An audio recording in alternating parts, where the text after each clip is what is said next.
Pessoal, bom dia, boa tarde, boa noite, beleza aí, tranquilos, simples e fortes? Vocês já ouviram essa frase que já estudou comigo alguma vez? Já estão acostumados a estudar comigo em matemática, assim, lógico, estou aqui agora numa outra função, a filosofia do direito, pessoal. Então, desde o ano passado, eu já estou dando aula aí nos cursos da OAB, Filosofia do Direito, e agora estreando aí na nova casa, no EVP, no OAB, desse mega projeto aí, que vem para auxiliar na sua preparação para a OAB, tanto na primeira fase como na segunda fase, aí, um quadro de professores excelente, que vai auxiliar assim, na sua conquista de conseguir essa carteirinha da OAB e aí conquistar firme e forte. Tá certo? Então, pessoal, eu fico com vocês só na primeira fase, bem tranquilo, com filosofia do direito. Duas questõezinhas por exame aí, tem sido a nossa média tal. Os alunos sempre duas questões, na verdade. E aí, pessoal, filosofia do direito. É uma matéria que quando a gente vê na faculdade de direito, eu cheguei a cursar direito, mas não levei adiante, eu vi que não era minha praia mais, aí eu fui estudar filosofia, achei que filosofia era mais a minha praia, e aí me encontrei com filosofia também. Matemática e filosofia, tudo a ver. Então, a filosofia do direito ela vai auxiliar a algumas situações, por exemplo, o conceito de justiça. Onde é que o direito vai tirar esse conceito de justiça? É lá na filosofia. Tá? A razão prática, como é que vai ser a moral, a ética, onde a gente vai buscar essa moral, essa ética, qual é a função do direito. Então, tudo isso são situações que o direito, por si só, não vai conseguir responder. Então, ele vai pegar da fonte da filosofia os conceitos de justiça, moral, de ética, e aí vai seguir a base em relação. Como é que vai interpretar o direito, a lógica também, né? Vai entrar aí na interpretação do direito. Beleza? Tranquilos aí? Então, pessoal, é o seguinte, ó. O nosso projeto de hoje, nossa aulinha do nosso curso gratuito aí, e é gratuito mesmo, só se matricular e assistir aí no EVP, no AB, 60 horas aí do nosso curso gratuito. Então vamos começar, e aí eu fiz um trabalho legalzinho para vocês. Eu fui comentando os exames, então o nosso aí 15º exame, quais foram os temas abordados no 15º? Foi Kant, e aí quem não sabe, o Kant tem uma influência muito grande da filosofia do direito, tem um livro chamado A Metafísica dos Costumes, onde ele fala do princípio do direito e o princípio da virtude, né? Então, um livro interessante, se vocês puderem aí dar uma lidazinha também. Já tivemos duas questõezinhas de Kant aí em concursos da OAB, né, em provas da OAB. E a escola exegese, que é essa escola de interpretação, vamos fazer a exegese, vamos fazer a interpretação do texto aí na história. Então, vamos começar com a nossa primeira questãozinha, olha só. Na doutrina do direito, Kant busca um conceito puramente racional, tá? Então, a Crítica à Razão Pura de Kant também é um livro filosófico bem interessante. E que possa explicar o direito independentemente da configuração específica de cada legislação. Mais precisamente, seria o direito entendido como a expressão de uma razão pura prática, capaz de orientar a faculdade de agir de qualquer ser racional, tá? Assinale a opção que contém, segundo Kant, essa lei universal do direito. Kant, pessoal, vem comigo, ele tem dois princípios básicos na relação do direito. É o princípio da aplicação e o princípio da execução. Então, essa lei universal do direito de Kant, ela vai trazer esse princípiozinho aí dessa base do seu direito, tá? Então, é a lei universal do direito, de Kant, pode voltar lá. E aí é o seguinte, na letra A ele vai dizer que age de tal maneira que uses a humanidade, tanto na tua pessoa como na pessoa de qualquer outro, sempre e simultaneamente como fim, e nunca como meio. Então, assim, na hora a letra A está incorreta, porque ele vai dizer que age de tal maneira que use a humanidade, tanto na sua pessoa como na pessoa de qualquer outro. E aí não é. É sempre buscando o livre-arbítrio, pessoal. Lembre-se que Kant sempre vai trabalhar essa questão do livre-arbítrio, bom uso da razão nesse sentido. Então, que você vai usar a pessoa não é isso. Na letra B, ele vai dizer, age exteriormente, de modo que o livre uso de teu arbítrio possa se conciliar com a liberdade de todos, segundo uma lei universal. Então, essa ideia de lei universal é que vai generalizar a história. Então, a nossa resposta aí correta era a letra B da história. Então, eu peguei um trecho da Metafísica dos Costumes, que ele vai dizer isso aí para vocês. Ó. Lá na Metafísica, Kant diz, a lei universal do direito, ela haja externamente, de tal modo que o uso do seu livre-arbítrio possa coexistir com a liberdade de cada um segundo uma lei universal. Então, essa aí é a base da Metafísica dos Costumes, de acordo com Kant. Tá? Então, o livro que eu falei com vocês é dividido em duas partes. tá? A partezinha do princípio do direito, que ele vai explicar o que é direito, algumas funções de como interpretar o direito, e a segunda situação, a virtude em Kant. Então, a Metafísica dos Costumes é o meu livro aí, que depois da prova dessa agonia do AB, quem não leu, é um importante livro para você ler, beleza? Então, sempre a ideia de que haja externamente de tal modo que o uso de teu livre-arbítrio possa coexistir com a liberdade de cada um, segundo a lei universal. Então, por isso que a nossa alternativa de letra B é essa alternativa correta, né? Então, lembre-se que possa conciliar com a liberdade de todos. Então, a letra C está errada. Age como se a máxima de tua ação se devesse tornar pela tua vontade lei universal, e não é a tua vontade, né? Letra D, age de forma que conserve sempre a tua liberdade, ainda que tenha de resistir à liberdade alheia.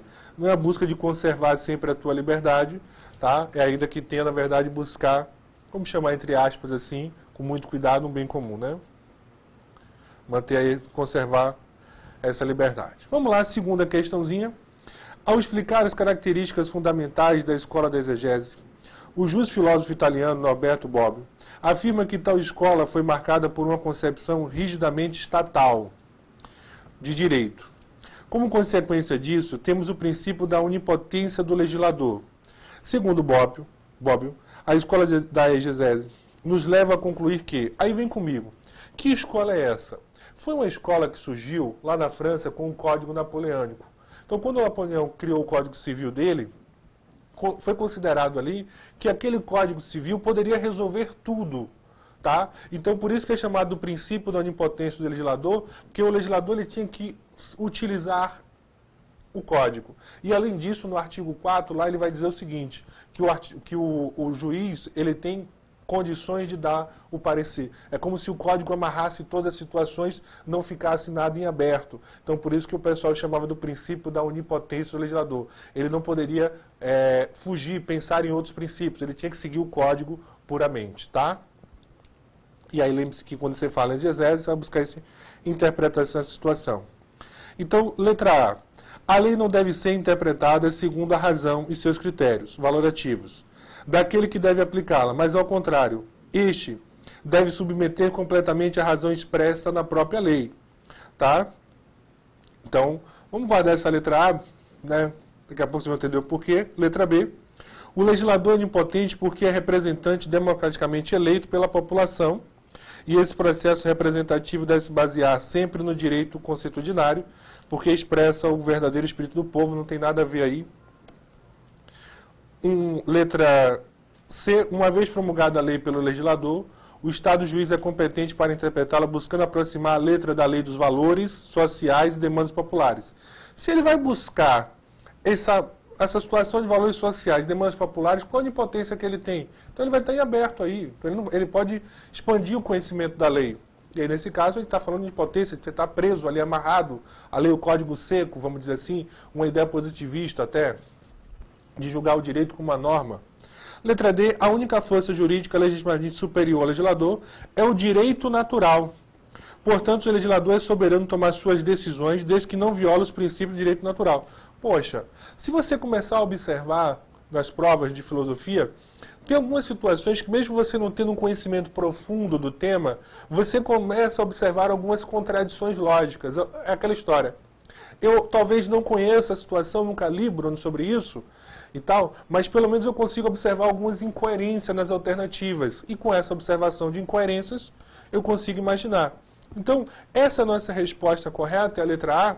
A lei não deve ser interpretada segundo a razão e os critérios valorativos daquele que deve aplicá-la. Mas, ao contrário, este deve submeter-se completamente à razão expressa na própria lei. Ou seja, o legislador, o juiz, na verdade, ele vai ter que seguir o que está escrito na lei. É como se ele tivesse, entre aspas, vou abrir aqui um entre aspas, imaginar o que o legislador definiu e seguir essa situação. É por isso que ele vai chamar de onipotência do legislador. Tá? E aí Bob vai fazer várias críticas sobre essa relação, chamando até de feticismo aí jurídico essa situação. Beleza? Então aí, só a nível de curiosidade, a escola da exegese parte de um método notamente dogmático, por isso que é a onipotência, uma vez que baseado tão somente na análise exegética dos textos legais. O fundamento dessa concepção era a doutrina legalista, segundo o qual todo direito está na lei. Então, o direito à lei está baseado na lei. Beleza? Quiser mais aprofundar essa partezinha teórica, não se preocupe não. Estou esperando vocês aí no nosso mega curso teórico aí, que nós vamos ter para a OAB. Beleza? Então vamos lá. O exame de ordem unificado, o 14º exame. Olha o que ele cobrou. O utilitarismo, já é a segunda vez que cobra esse tema, e cobrou um filósofo, Gustav Hedbuch. E aí observe aquela situação, ó, tem sido uma corrente filosófica e um filósofo jurídico, um justo filósofo aí. Tem sido mais ou menos esse padrão das provazinhas do OAB.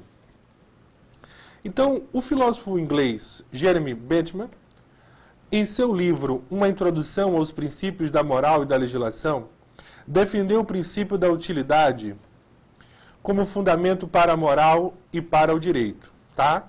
Cuidado, nós temos 3 filósofos chaves do utilitarismo, tá? Que é o Jeremy Bentham, que está aí, o John Mill e o Henry Sigwitz, eu não sei nunca, é um nome bem estranho, são os 3 filósofos bases aí do utilitarismo.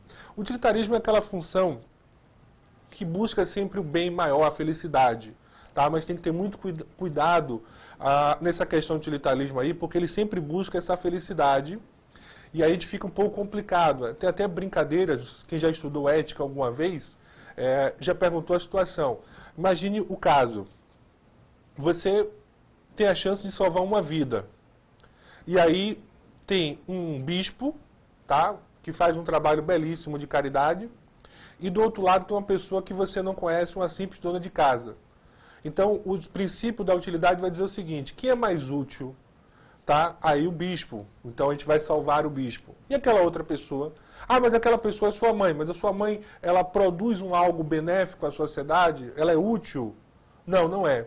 Então, aí, é só a sua mãe, você vai esquecer o lado emocional e vai seguir esse lado aí do que seria mais útil para a humanidade.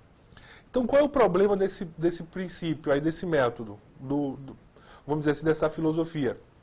É que ela sempre busca essa felicidade como se fosse algo puramente matemático. Então, qual é a ação que vai me dar o maior resultado da história? E esse é o grande problema do utilitarismo. Então, ela não tem aquela preocupação muito grande com relação. Claro que tem algumas coisas internas diferentes, por isso que ele citou o determinado filósofo, Jeremy Bentham, não falou John Mill, mas o princípio tem essa mesma base, buscar sempre esse bem, essa felicidade. Só que a gente tem um detalhe importante, quando a gente fala assim, a pessoa, nossa língua, né, a pessoa é útil, poxa, Otávio que está gravando é uma pessoa útil, ou seja, é uma pessoa que me presta um serviço. Talvez me façam bem, mas talvez não seja algo prazeroso. E a gente tem que ter um cuidadozinho que o utilitarismo ele trabalha essa situação do prazer também. A felicidade com o prazer, né? Tanto que tem uma frasinha que diz assim, a humanidade fica sempre numa disputa entre a dor e o prazer. Então vamos lá, nessa situaçãozinha aí, para o autor do princípio da utilidade, é aquele que, letra A, estabelece que a moral e a lei devem ser obedecidas porque são úteis à coexistência humana na vida em sociedade.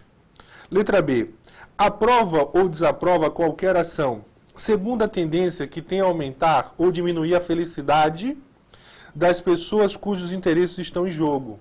Então a letra B me interessa. E é a nossa letra B a resposta correta aí. Então, ele sempre trabalha em relação a isso, aprovar ou desaprovar qualquer ação, segundo a tendência que tem de aumentar ou diminuir a felicidade das pessoas cujos interesses estão em jogo. Então, qual é o problema do princípio da utilidade? Olha a situação também clássica numa discussão ética. Você, na verdade, é xerife de uma cidade. E aí, você sabe que João é inocente.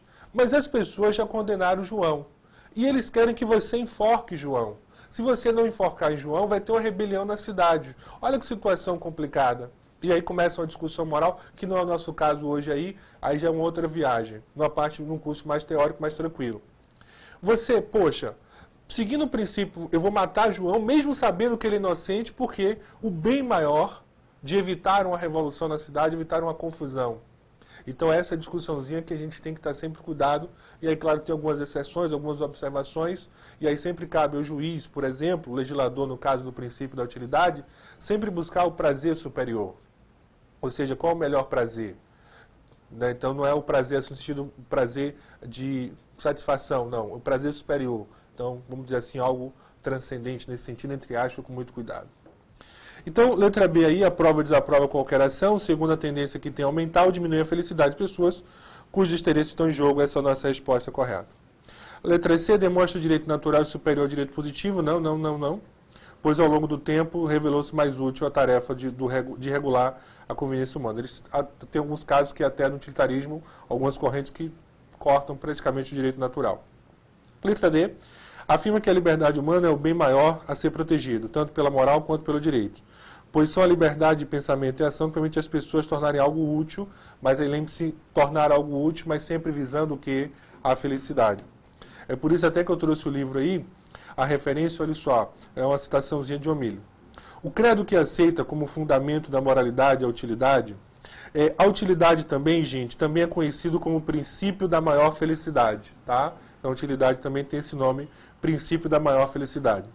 Assegura que as ações são corretas na medida que tendem à promoção da felicidade e são incorretas ao tender à produção do oposto da felicidade. Por felicidade é entendido prazer. Aí tem uma discussão se vai ter uma intensidade no prazer ou não, se o verdadeiro prazer é algo intenso ou não, mas aí não é o nosso caso, aí é mais uma discussão filosófica do que jurídica, juízo filosófico. E ausência de dor, por infelicidade, dor e privação do prazer. Tá? Então, como eu falei, o princípio da utilidade, lembre-se que é o princípio da maior felicidade, sempre buscando essa maior felicidade aí. Ok? A segunda questãozinha aí do nosso estudo do 14º exame. O justo filósofo alemão Gustav Redbruch, após a Segunda Guerra Mundial, escreve como circular, dirigido a seus alunos de Heidelberg, seu texto 5 minutos de filosofia do direito. Então, cada minuto tem um ponto bem interessante aí. Na qual afirma esta concepção da lei e a sua validade. Aqui chamamos de positivismo, direito positivo, de norma e tudo mais. Foi o que deixou sem defesa o povo e os juristas contra as leis mais arbitrárias, mais cruéis e mais criminosas. De acordo com a fórmula de Randebruch, embora as leis injustas sejam válidas e devem ser obedecidas, as leis extremamente injustas perderão a validade e o próprio caráter de jurídicas. Então, portanto, dispensada a sua obediência. Apenas a lei justa pode ser considerada jurídica, após a lei injusta não será direito. Aí é complicado dizer isso. O direito é o mínimo ético de uma sociedade, de forma que qualquer lei injusta não será direito. É complicado você pensar nessa discussão de ética e direito, porque, por exemplo, se você pensa em países muçulmanos, e aí nada contra, mas, cometer determinada situação, bebida alcoólica, então você vai contra, então você vai ser punido. Então é sempre complicado pensar a ética e direito nessa relação, porque parece que dá a ideia de algo cultural, né? Então a gente tem que ter muito cuidado nessa relaçãozinha. Então esse mínimo ético aí é complicado. O direito natural é uma concepção superior ao positivismo jurídico, por isso a justiça deve ser sempre prevalecer sobre a segurança. Pessoal, o direito natural é aquela discussão que nasce com o homem. Aristóteles que vai dizer isso. O direito natural é característica do homem. Thomas Hobbes vai dizer uma frase interessante. Eu não sei se existiu, se existe ou se existirá um dia o direito natural. Tá? Então, uma coisa bem interessante, que seria o nosso primeiro direito, aquele direito que a gente tem origem, né? E aí o direito seria essa forma de regulamentar a sociedade. Aristóteles vai dizer o seguinte, que o homem tem a necessidade de viver em comunidade, tá? E aí nessa necessidade automaticamente surge o direito, os conceitos de justiça, de respeito e tudo mais.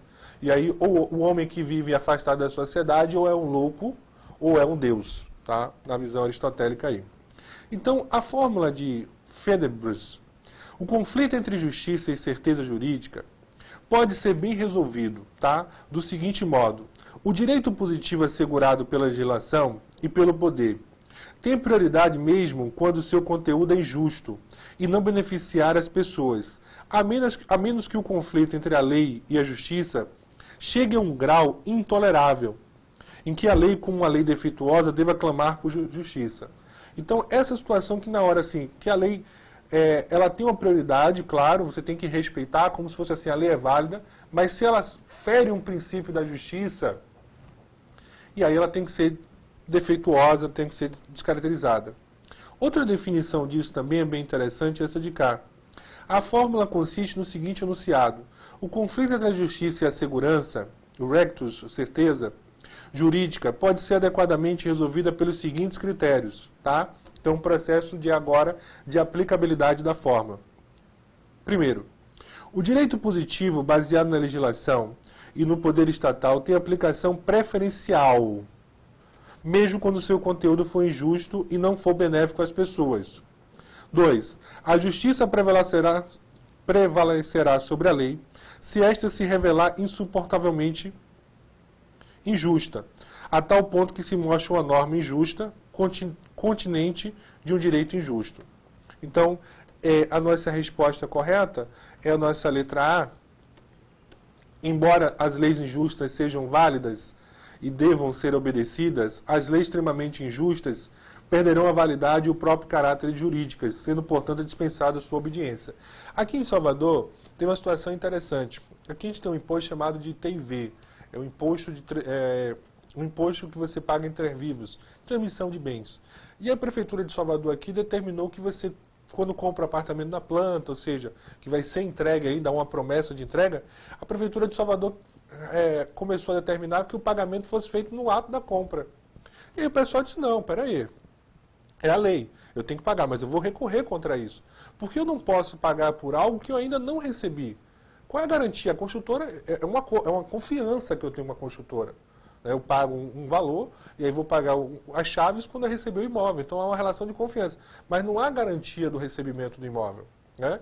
Então aí, a outra situação. Por exemplo, aconteceu comigo, eu fiz o pagamento, depois acabou atrasando a obra, eu fiz o distrato e até hoje eu não consegui receber. Posso pedir essa restituição, mas aí você paga a prefeitura por algo que você ainda não está garantido. Então aí você vai utilizar o princípio para gerar essa discussão. Pô, isso aí não é justo. Como é que eu vou pagar algo que eu ainda não recebi? Aí vamos devagar, né? Então a nossa formulazinha aí, mais uma situação, né, de escola e de jus filósofo aí na situação. Agora a nossa OAB Exame de Ordem Unificado, 13º exame. Os temas abordados é a lógica jurídica e a jus filosofia de Ronald Dulac. Então vamos lá. Segundo Chaim Perelman, ao tratar da argumentação jurídica na obra Lógica Jurídica, a decisão judicial aceitável deve satisfazer 3 auditórios, para os quais ela se destina.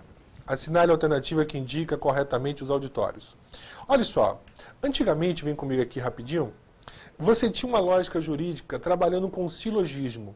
Então o silogismo é o quê? São duas premissas e uma conclusão. Uma premissa maior, uma premissa menor, e aí vai gerar uma conclusão. Então a lógica jurídica, antigamente, era algo muito formal. Ou seja, eu vou analisar o caso, né? Fulano cometeu um assalto, vou observar a ordem, ou seja, todos aqueles que cometeram um assalto devem ser presos a 7 anos de reclusão. Logo, João cometeu um assalto, vai ser preso. Então, era uma visão lógica pura.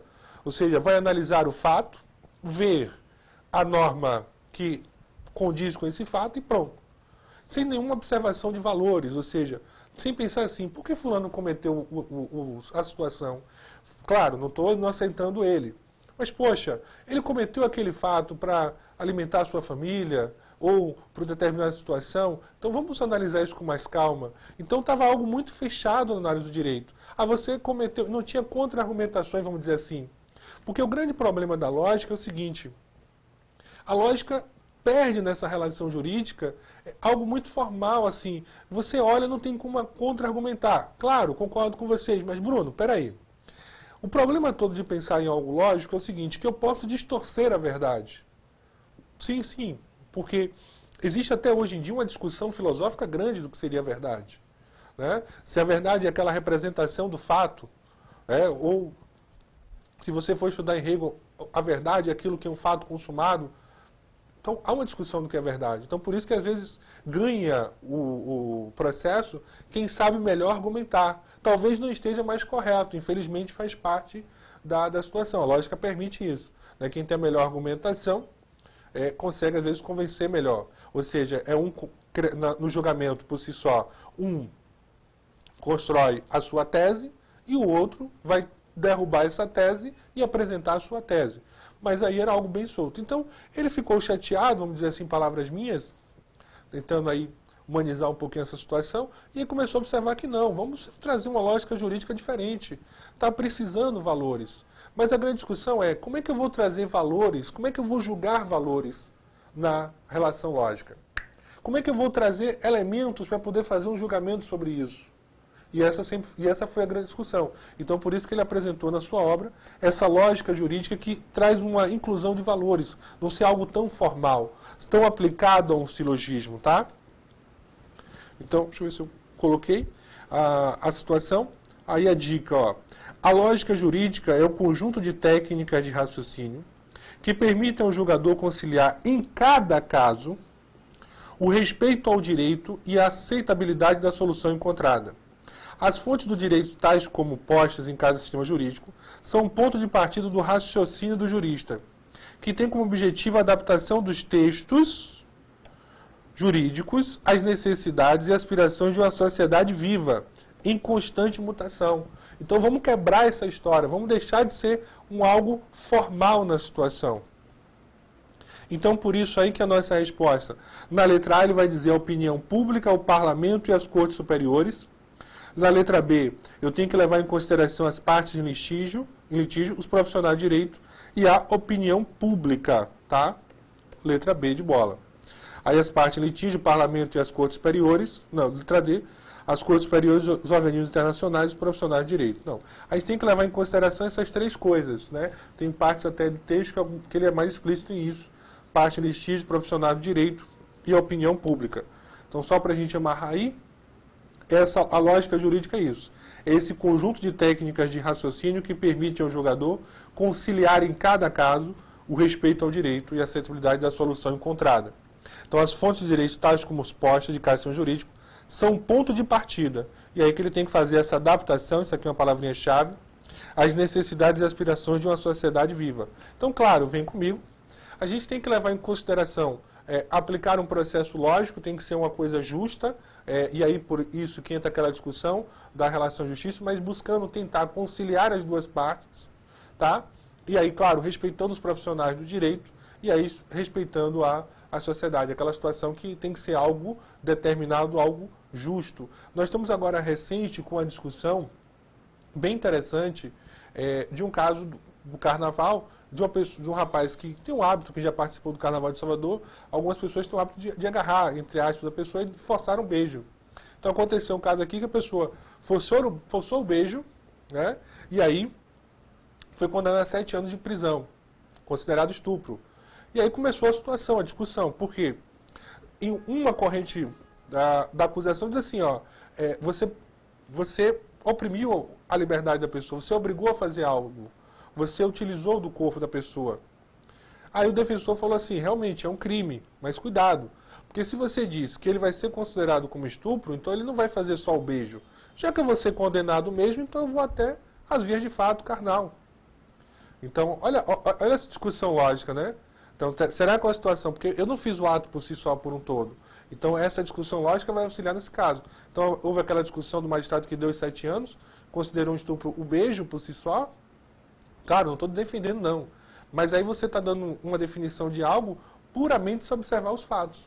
Então aí é aquela situação da interpretação puramente utilizando o silogismo, tá? Nesse caso aí. Beleza? Tranquilos, pessoal? Gente, ó, a gente tem mais um segundo bloco, onde eu vou finalizar as questõezinhas pendentes aí da situação, tá certo? Então, lembre-se aí que é o nosso curso gratuito. É sempre um prazer estar com vocês aí, agora nesse projetozinho do EVP no AB.